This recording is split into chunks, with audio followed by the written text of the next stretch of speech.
Hi viewers, welcome to metro style. வீடியோக்குள்ளே போகிறதுக்கு முன்னாடி நம்மளோட சேனலை சப்ஸ்கிரைப் பண்ணாதவங்க சப்ஸ்கிரைப் பண்ணிட்டு கொஞ்சம் சப்போர்ட் பண்ணுங்க. வாங்க வீடியோக்குள்ளே போகலாமா? அர்ஜுன் தமிழரசி சீரியல்ல இருந்து என்ன நடந்துட்டுருக்குன்னு பார்க்கலாமா? சாமந்தி இனிமேட்டு இந்த வீட்டில் ஒரு நிமிஷம் கூட இருக்கவே கூடாது அப்படின்னு சொல்லிட்டு வேகமாக போயிட்டு ஷென்பா கிட்ட சொல்கிறாங்க. அம்மா எல்லாத்தையும் எடுத்து வைங்க, நம்ம உடனடியே இந்த வீட்டை விட்டு கிளம்பணும் அப்படின்னு சொல்லிட்டு இருக்கும்போது நம்ம ஷென்பா சொல்கிறாங்க, எதுக்காக சாமந்தி, எதுக்காக நம்ம அவசரமாக இந்த வீட்டிலேருந்து கிளம்பணும் அப்படின்னு சொல்லி கேட்டுட்டு இருக்கும்போது, இல்லைம்மா அக்கா தான் இனிமேல் இந்த வீட்டிலேயே இருக்கக்கூடாது அப்படின்னு சொல்லிட்டா, அதனால தான் நம்ம இங்கேருந்து கிளம்புறோம் அப்படின்னு சொல்லிட்டு பொட்டு படிக்க தூக்கிட்டு ரெண்டு பேரும் கிளம்பி போக உடனே அந்த இடத்துக்கு வந்து நம்ம தமிழரசி அவங்க ஸ்டாப் பண்றாங்கன்னே சொல்லலாம். ரெண்டு பேரும் நில்லுங்க, ரெண்டு பேரும் இந்த வீட்டை விட்டு எங்க போறீங்க அப்படின்னு சொல்லிட்டு கேள்வி கேட்க உடனே நம்ம மகேந்திரன் கேட்கறாங்க, ஆமா நீங்க ரெண்டு பேரும் எதுக்காக இங்க இருந்து கிளம்பி போறீங்க அப்படின்னு சொல்லி கேட்டுட்டு இருக்கும்போது நம்ம சாமந்தி சொல்றாங்க, இல்ல சார் நாங்க ரெண்டு பேரும் இங்க இருக்கிறது சரியில்லை, அது மட்டும் இல்லாம நாங்க எங்க ஊருக்கே போறோம் அப்படின்னு சொல்லிட்டு நம்ம சாமந்தி சொல்ல உடனே மகேந்திரன் சொல்றாங்க, என்னச்சு உனக்கு இந்த வீட்டுல ஏதாவது பிரச்சனையா அப்படின்னு சொல்லி கேட்டுட்டு இருக்கும்போது நம்ம சாமந்தி முழிச்சுட்டே நிக்கிறாங்கன்னே சொல்லலாம். என்னடா சொல்றது ஏதுடா சொல்றது அப்படின்னு சொல்லிட்டு உடனே தமிழரசி கேட்கறாங்க,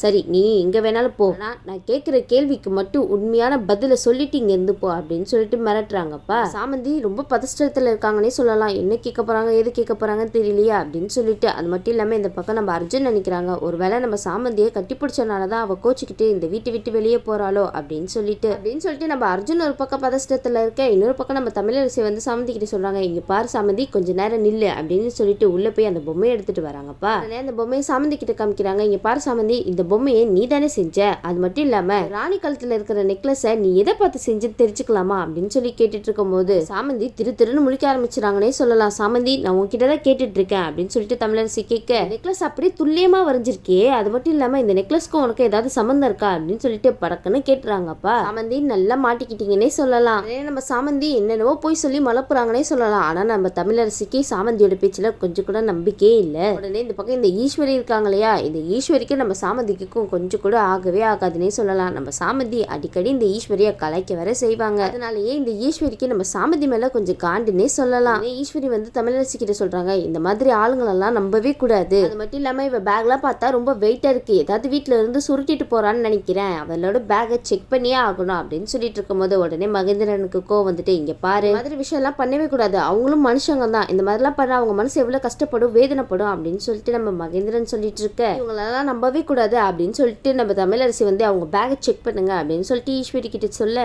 ஈஸ்வரி சாமந்தியோட பேக்கை செக் பண்றாங்கன்னே சொல்லலாம். ஆனா சாமந்தியோட பேக்ல எதுவுமே இருக்காது. அவங்க அம்மா செண்பகமோட பேக்ல தான் அந்த ஆரத்தை அவங்க ஒழிச்சு வச்சிருப்பாங்க. அது மட்டும் இல்லாம நம்ம செண்பாவோட பேக்கை செக் பண்ணும் போது நம்ம சாமந்தி முழிக்கிற மொழி பார்க்கணுமே, அவங்க முழிக்கிற மொழியிலேயே பாதி தமிழரசிக்கு எல்லாம் உண்மையே தெரிஞ்சு போயிரும் போல, அந்த அளவுக்கு முழிச்சிட்டு இருக்காங்க அப்ப இந்த சாமந்தி. சரின்னு சொல்லிட்டு அவங்க மெதுவா தேடினா கூட அந்த ஆரம் கடிக்கும். ஆனா இவங்க இருக்கிற அவசரத்துக்கு வேகமா விசிறடிக்க ஒரு சாரில இருந்து அந்த ஆரம் வேகமா போயிட்டு சோஃபா கீழே விழுந்துருதுன்னே சொல்லலாம். ஆனா அந்த ஆரம் கீழே விழுந்ததை யாருமே கவனிக்கலன்னே சொல்லலாம். நம்ம தமிழரசி நினைக்கிறாங்க, இந்த ரெண்டு பேக்லயுமே இல்லையே அப்படின்னு சொல்லி நினைச்சிட்டு இருக்கும்போது, இங்க பாரு சாமந்தி நீ இந்த வீட்டை விட்டு எங்கேயுமே போக கூடாது புரியுதா அப்படின்ட்டு நம்ம தமிழரசி பயங்கர ஸ்ட்ரிக்டா சாமந்திக்கு சொல்லிட்டாங்கன்னே சொல்லலாம். அது மட்டும் இல்லாம நம்ம சாமந்திக்கு இதை தவிர வேற வழியே இல்ல, மீறி போனாங்கன்னா கண்டிப்பா நம்ம தமிழரசி கண்டுபிடிச்சிருவாங்க. அதனால நம்ம சாமந்தி வாய் மூடிட்டு அமைதியா அவங்க ரூமுக்கே திரும்பி போயிட்டாங்க.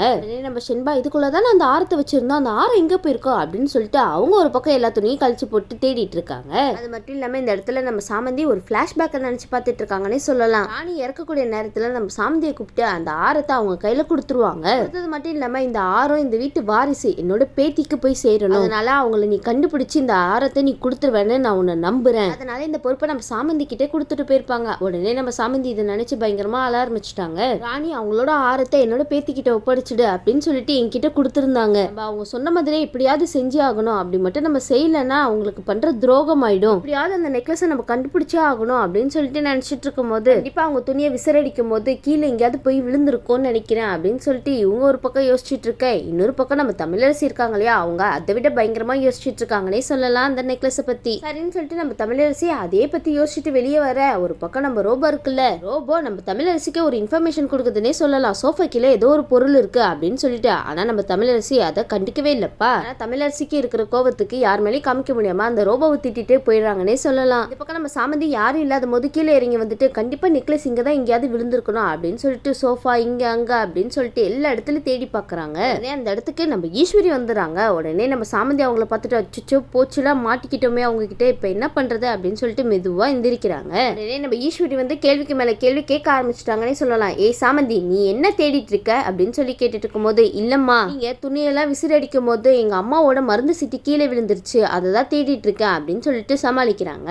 ஈஸ்வரி சொல்றாங்க, ஆமா ரொம்ப முக்கியம், இருக்கிற வேலையெல்லாம் விட்டுட்டு இது ஒரு வேலைன்னு சொல்லிட்டு இங்க வந்து தேடிட்டு இருக்கியா, அது மட்டும் இல்லாம நெக்லஸே இல்ல அப்படின்னு சொல்லிட்டு போய் சொல்லிட்டு இருக்கல, அதனால உங்களுக்கு இதெல்லாம் தேவைதான் அப்படின்னு சொல்லிட்டு அந்த ஈஸ்வரி சொல்ல, பாரு தேவையில்லாம டைம் வேஸ்ட் பண்ணிட்டு இருக்காம போய் எனக்கு ஒரு காஃபி கொண்டு வா அப்படின்னு சொல்லிட்டு அவங்க பாட்டுக்கு சொல்லிட்டு போக, இந்த பக்கம் நம்ம சாமந்தி இவங்க வேற நேர காலம் தெரியாம ஏதோ சொல்லிட்டு இருக்காங்கப்பா அப்படின்னு சொல்லிட்டு ஒரு பக்கம் அவங்க மேல எரிச்சப்பட்டு இருக்க, சரி இவங்களுக்கு ஒரு காஃபியை போட்டு கொடுத்துட்டு அதுக்கப்புறமா தேடுவோம், இல்லைன்ட்டா நம்மள நிம்மதியாவே தேடவும் விட மாட்டாங்க, எதுவுமே பண்ண விட மாட்டாங்க அப்படின்னு சொல்லிட்டு கிச்சனுக்கு போயிட்டு காஃபி போட்டுட்டு யோசிச்சுட்டு இருக்காங்கப்பா நம்ம தமிழரசி. சரின்னு சொல்லிட்டு இந்த பக்கம் நம்ம ஆதவ் வந்து ஆஃபீஸ் கிளம்ப, இந்த பக்கம் நம்ம திக்ஷா இருக்காங்க இல்லையா, அவங்களும் நான் ஆதவ் கூட ஆஃபீஸ்க்கே போய் தீருவேன் அப்படின்னு சொல்லிட்டு குழந்தை மாதிரி அடம் பிடிச்சிட்டு இருக்காங்க. அது மட்டும் இல்லாம கோடீஸ்வரர் சொல்றாரு, அதுக்கு என்ன தாராளமா போயிட்டு வாமா அப்படின்னு சொல்ல, உடனே நம்ம ஆதவுக்கு இதெல்லாம் கேட்டுட்டு டென்ஷன் ஆகுதுன்னே சொல்லலாம். அது மட்டும் இல்லாம கோடீஸ்வரர் சொல்றாங்க, இங்க பாரு தமிழரசி, என்னோட பொண்ணு உன் பையன் கூட போகணும்னு ஆசைப்படுறா. உடனே நம்ம தமிழரசி என்னடா பண்றது அப்படின்னு சொல்லிட்டு திருன்னு முழிக்க, இந்த பக்கம் நம்ம கோடீஸ்வரர் இருக்கா இல்லையா, உடனே அந்த போட்டோவை தூக்கி காமிக்க ஆரம்பிச்சிடுறாருப்பா. உடனே நம்ம தமிழரசிக்கு என்ன பண்றது அப்படின்னு சொல்லிட்டீங்க, பாரு ஆதவ் நீ திக்ஷாவை கூட்டிட்டு போ. உடனே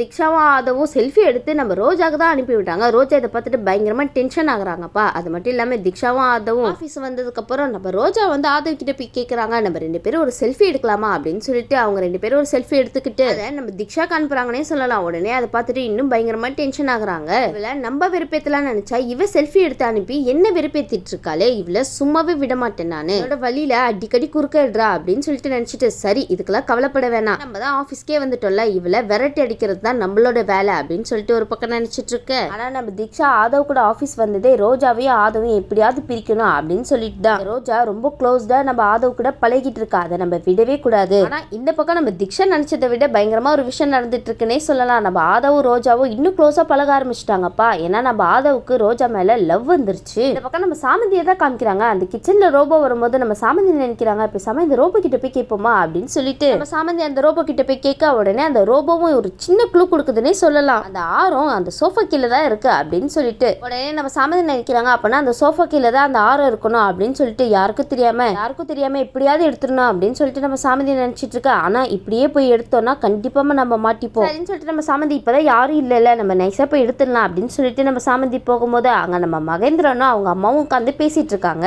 நம்ம சாமந்தி மகேந்திரனையும் பாட்டியும் பார்த்துட்டோம், ஐயோ இவங்க 2 பேரும் உட்காந்து பேசிட்டு இருக்காங்களே, இப்ப எப்படிடா போய் எடுக்கிறது அப்படின்னு சொல்லிட்டு சரி நம்ம வீட்டை தொடக்கிற மாதிரி ஆக்ட் பண்ணி எடுத்துருவோம் அப்படின்னு சொல்லிட்டு நம்ம சாமந்தி நினைச்சிட்டு இருக்காங்க. சாமந்தி வந்து அந்த 6 சோஃபா கீழ எல்லாம் இருக்கா அப்படின்னு சொல்லிட்டு மெதுவா கீழே குனிஞ்சு தொடக்கிற மாதிரி நடிச்சிட்டு இருக்காங்க. ஆனா நம்ம தமிழரசி மகேந்திரனை பார்த்த மாதிரி பின்னாடி வந்து நிக்கிறாங்கப்பா. ஆனா நம்ம சாமந்தி தமிழரசி பின்னாடி இருக்கிறத கவனிக்காம அவங்கள போய் இடிச்சிடுறாங்க. உடனே அவங்கள இடிச்சிட்டு நம்ம சாமந்தி பயத்தோட இருக்காங்கன்னே சொல்லலாம். ஐயோ போச்சுடா, போய் இவங்களையே இடிச்சோம், நம்மள உண்டியலன்னு ஆக்கிடுவாங்களே அப்படின்னு சொல்லிட்டு இந்த பக்கம் நம்ம தமிழரசி உனக்கு எவ்வளவு தைரியம் இருந்தா என்னையே இடிப்ப அப்படின்னு சொல்லிட்டு பலாருன்னு சாமந்தி கணத்திலே ஒரு அறை விடுறாங்கன்னே சொல்லலாம். சாமந்திக்கு விழுந்த அறையில நம்ம சாமந்தி சுருண்டு போய் கீழே விழுறாங்க. கரெக்டா நம்ம சாமந்தி கீழே விழுந்த இடம் அந்த சோஃபா கீழே அந்த ஆறு இருக்கு இல்லையா, அந்த இடத்துலதான் அந்த ஆறு இருக்கிறத நம்ம சாமந்தி பார்த்துட்டு அப்பனா ஆறு இங்கேதான் இருக்கா. உடனே நம்ம சாமந்திக்கு அந்த ஆரத்தை பார்த்ததுக்கு அப்புறம் தான் போன உயிரே திரும்பி வருதுன்னே சொல்லலாம். எப்படியோ இங்கதான் இருக்கு அப்படின்னு நினைச்சிட்டு நம்ம சாமந்தி ஒரு பக்கம் சந்தோஷப்பட உடனே வந்து தமிழரசி கிட்ட கேட்கறாங்க, சாரி மேடம் நான் தெரியாம பார்க்காம இடிச்சிட்டேன் அப்படின்னு சொல்ல உடனே நம்ம மகேந்திரன்னு சொல்றாங்க, என்ன தமிழரசி எதுக்காக இப்ப நீ சாமந்தி அடிச்சா, அவ உன்னை தெரியாம தானே இடிச்சா, அதுக்கு அடிப்பியா அப்படின்னு சொல்லி கேட்டுட்டு இருக்காரு. நம்ம மகேந்திரன் இப்படி கேட்டது தமிழரசிக்கு முகம் தொங்கி போயிடுச்சுன்னே சொல்லலாம். உடனே மகேந்திரன் வந்து சாமந்தி கிட்ட சொல்றாங்க, இங்க பாருமா சாமந்தி உனக்கு வேற வேலை ஏதாவது இருந்தா போய் பாரு அப்படின்னு சொல்லிட்டு அங்க இருந்து அனுப்பி விட்டுறாங்க. உடனே நம்ம சாமந்தி கொஞ்ச நேரம் கழிச்சு யாராவது இருக்காங்களா அப்படின்னு சொல்லிட்டு வந்து பாக்குறாங்க. ஆனா இங்க யாரும் இல்லாததை பார்த்துட்டு இதான் கரெக்டான டைம், யாருமே இல்ல, அந்த ஆரத்தை போய் எடுத்துட்டு வந்துடலாம் அப்படின்னு சொல்லிட்டு நம்ம சாமந்தி அந்த ஆரத்தை எடுக்க ட்ரை பண்றாங்க. ஆனா அவங்களுக்கு எட்டவே இல்லப்பா. உடனே நம்ம சாமந்தி வீடு கிளீன் பண்ற பொருளை எடுத்து அந்த ஆரத்தை எடுத்துறாங்கன்னே சொல்லலாம்.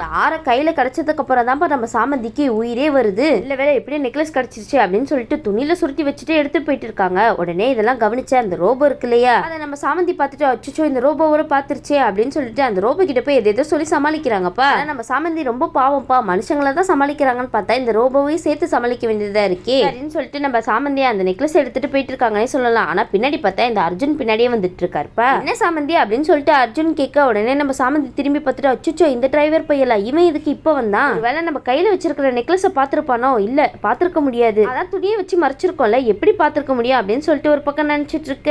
அர்ஜுன் கிட்ட ஏதோ சொல்லி சமாளிச்சு அந்த நெக்லஸ் தெரியாம எடுத்துட்டு போயிடறாங்கன்னே சொல்லலாம். உடனே நம்ம சாமந்தி அந்த ஆரத்தை எடுத்துட்டு போயிட்டு ஷென்பா கிட்ட காமிக்கிறாங்க. உனக்கு எப்படி இந்த நெக்லஸ் கிடைச்சது அப்படின்னு சொல்லி கேட்டுட்டு இருக்கும் போது சாமந்தி நடந்த விஷயத்தெல்லாம் சொல்றாங்க. சரி இதுக்கப்புறமாவது யாருக்கும் தெரியாம அந்த ஆரத்தை மறைச்சு வைக்கணும் அப்படின்னு சொல்லிட்டு அந்த ஆரத்தை மறைச்சு வச்சிடறாங்க நம்ம சாமந்தி. அது மட்டும் இல்லாம நம்ம அர்ஜுன் இருக்காரு இல்லையா, சாமந்திக்கு சாமந்தி பூ கொடுக்குறாங்க. எதுக்காக நீங்க நீங்கள் இதெல்லாம் வாங்கி கொடுக்குறீங்க அப்படின்னு சொல்லி கேட்டுட்டு இருக்கும்போது அர்ஜுன் உனக்கு தான் சாமந்தி பூ பிடிக்கும்ல சாமந்தி, அதனால தான் வாங்கிட்டு வந்தேன் அப்படின்னு சொல்லிட்டு சாமந்தி தலையிலையும் வச்சு விடுறாங்கப்பா. இதை பார்வதி பின்னாடி இருந்து பார்த்துட்டு இருக்காங்க.